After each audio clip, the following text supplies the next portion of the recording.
अंकिता हत्याकांड को गुमशुदगी के तौर पर दिखाने की पूरी साजिश थी। हत्या के 5 दिन तक यही खेल चलता रहा, लेकिन एक चैट ने सारी साजिश की हवा निकाल दी। ये चैट हत्या के एक दिन पहले की है, जो अंकिता ने अपने जम्मू के दोस्त से की थी।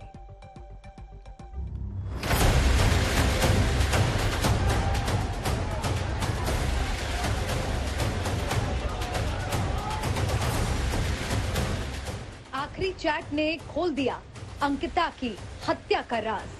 आखिरी कॉल ने दे दिया हत्यारे का पता। उत्तराखंड का अंकिता भंडारी हत्याकांड का खुलासा ना होता अगर वो आखिरी चैट सामने ना आ पाती।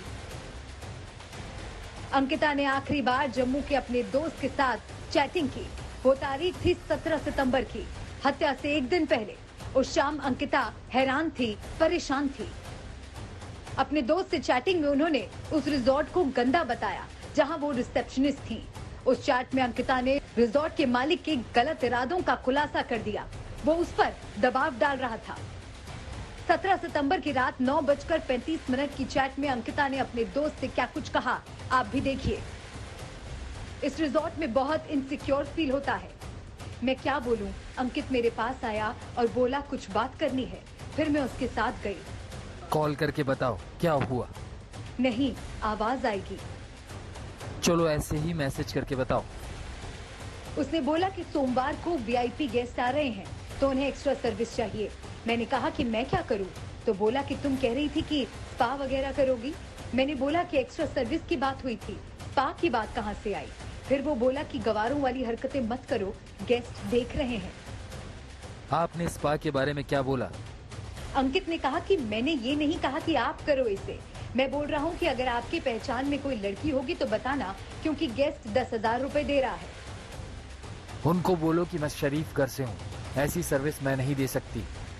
हाँ, बोला मैंने उसको कि मैं गरीब हूँ, तो तुमने क्या सोचा कि 10,000 में बिक जाऊंगी तुम्हारे इस रिजॉर्ट के लिए। मैं समझ रही हूँ कि दूसरी लड़की वाला उन्होंने इसलिए बोला कि मैं 10,000 के लालच में आकर मान जाऊंगी। आगे से कुछ बोला तो मैं यहाँ काम नहीं करूंगी।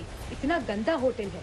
वो अपने दोस्त को बता रही है चैट में कि मेरे ऊपर एक छोटी सी सैलरी दे करके इस तरह के गलत काम के लिए मेरे ऊपर दबाव बना।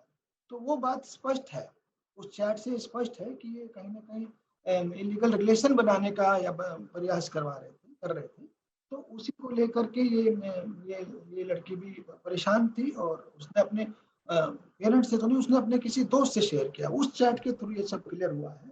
और हम लोग, जैसा मैंने कहा, कि मामले की 100% डेप्थ तक जाएंगे। उसके दोस्त की अंकिता से रोज शाम बात होती थी। 18 सितंबर की शाम करीब 8:30 बजे उसके दोस्त का फोन नहीं लगा तो उसे कुछ गड़बड़ी का अंदेशा हुआ। उसके दोस्त ने रिजॉर्ट के मालिक पुलकित आर्य को कॉल किया, लेकिन जवाब मिला कि अंकिता अपने कमरे में सो रही है। दूसरे दिन पुलकित का फोन स्विच ऑफ हो गया। इसके बाद दोस्त जम्मू से ऋषिकेश पहुंचा और मीडिया से अंकिता का मुद्दा उठाने की गुजारिश की। हमारे पास अभी काफ़ी कुछ एविडेंसेस हमने इकट्ठा किया है। सो कोई भी एविडेंसेस हमारे पास हमको मिलता है उसको हम ज़रूर शामिल करेंगे, बट वो किससे मिल रहा है, कैसे मिल रहा है, वो भी हम देखेंगे और उसी हिसाब से हम एविडेंसेस कलेक्ट कर रहे हैं। एंड अभी कुछ डिजिटल एविडेंसेस हैं वो भी हमने इकट्ठा किया है, उसी को हम एनालिसिस भी कर रहे हैं अभी। आज तक के पास अंकिता का आखिरी कॉल भी है। ये कॉल उसने होटल स्टाफ से की थी। अंकिता ने रोते हुए कहा कि उसका बैग ला कर दें। मैम पहले बोल रहा हूँ, क्या हुआ? प्लीज मेरे बैग ऊपर ले जा दो, दुकान तक। चल चलो गाड़ी घुमा, चल नीचे चल। अरे चलना, आ रहे हैं मैम, आ रहे हैं 2 मिनट। क्या कॉल आया था? उसको ये कॉल आई है कि मेरा बैग ले जाओ। रोते रोते ये बोला उसने कि मेरा बैग ले जाओ और इसको तुम बाहर रोड पे रख दो, बस रोड तक ले जाओगे, बस इतना ही कॉल काट के उसने काट दिया कॉल। उसके बाद स्टाफ बताता है कि हम लोग वहाँ पे गए हैं, वहाँ पे गए तो हमने वहाँ पे बोला है तो वहाँ पे ऐसा कोई वो नहीं है, किसी ने अंदर नहीं आने दिया।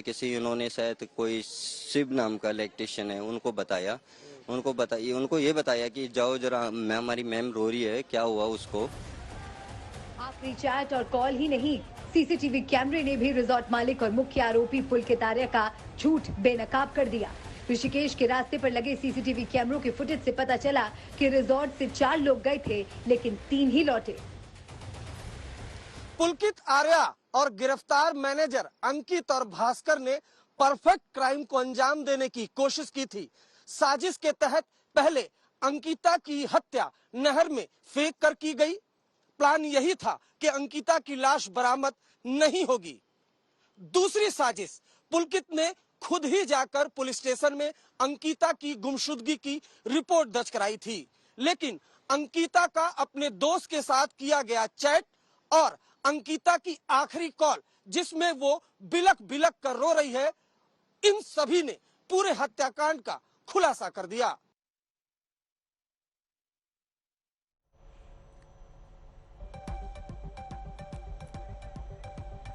आज तक संवाददाता सरिता श्रीनगर में इस वक्त मौजूद हैं, जहां पर अंकिता का अंतिम संस्कार होना था। क्या परिवार वालों से अब तक बात कर पाई है? क्या कुछ उनका कहना है? अंतिम संस्कार करने के लिए परिवार मना कर रहा है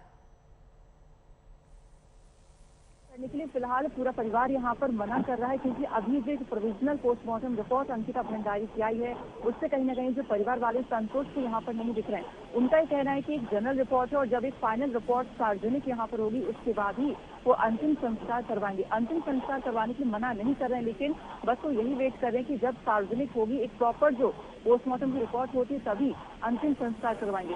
यहाँ पर हमारे जो अंकिता के फादर हैं उनसे बातचीत हुई और उन्होंने ये बात यहाँ पर कही है कि जो जब 18 तारीख को अंकिता भंडारी गायब हुई थी और उसके बाद 8:30 बजे जब उन्होंने रिजॉर्ट में कॉल किया था तो रिजॉर्ट में के जो लोग थे उन्होंने थोड़ा सा इधर उधर उन्हें बताया और साथ ही साथ जब अगले दिन वहां पर ये लोग पहुंचे तो वहां पर पता चला कि अंकिता वहां पर नहीं थी, जिसके बाद बताया जा रहा है कि 4 बजे करीब इसके दोस्त का कॉल आता है अंकिता का, इनके परिजनों को लेकर इनसे बातचीत यहाँ पर होती है और उसके बाद ये लोग उस रिसोर्ट पर जाते हैं। उस रिसोर्ट पर यहाँ पर बताया जाता है कि जो यहाँ पर पटवारी होते हैं और जो पुलकित आर्य जो कि रिसोर्ट का मालिक है वो भी वहाँ पर मौजूद होते हैं। साथ ही साथ जो असिस्टेंट मैनेजर यहाँ पर अंकित गुप्ता और एक सौरभ मैनेजर, एक और मैनेजर यहाँ पर ये लोग वहाँ पर मौजूद होते हैं। इन लोगों के बीच में कहासुनी होती है। शुक्रिया सरिता जानकारी पहुंचाने के लिए।